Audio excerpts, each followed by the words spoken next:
Developing now, debris from a 23-ton Chinese rocket booster just hurtled uncontrollably back to Earth. Skywatchers on social media have been posting videos of what some experts believe could be images of the rocket booster burning up in the atmosphere over Malaysia, but CNN cannot confirm the veracity of those images. What we do know from U.S. Space Command is that the booster re-entered Earth's atmosphere over the Indian Ocean a short time ago. It had been in orbit for less than a week after delivering a new module to China's space station, and this is not the first time that China has been accused of improperly handling space debris. And joining me now is Jonathan McDowell, astrophysicist at the Harvard-Smithsonian Center for Astrophysics.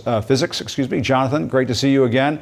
You've been following the movements of this debris, and I mean, what's your sense of where it landed? Do you think there were any areas on dry land where people are that were in danger in any moment during all of this? What's your take on all this? Right. Well, we do know now that the rocket re-entered over Sarawak in Malaysia at the eastern end of the Indian Ocean. And so it came in kind of over the capital of Sarawak, heading east, and probably the debris hit the surface a few hundred miles east of there. It's not clear yet whether it hit actually on the island of Borneo or into the sea. And so we'll have to wait until anyone, it's great to get these videos, which I think are authentic, of the thing breaking up in the sky. But what we really want to know is, did any pieces actually end up sitting on the ground? And so that may take a little while longer for the reports to filter back.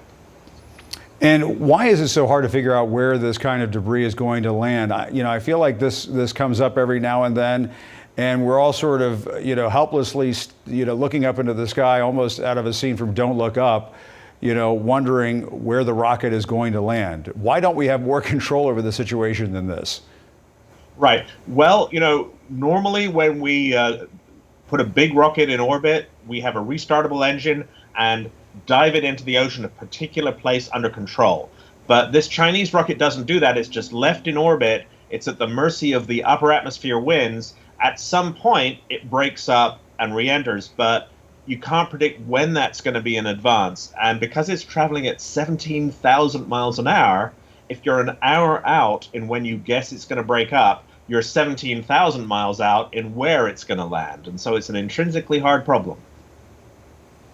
It certainly is, and this is not the first time that China has allowed space debris to fall to the Earth like this. Is this a matter of China not caring where its debris is going to land from outer space? Is it a matter of their capabilities are just not where the rest of the world is? What's going on?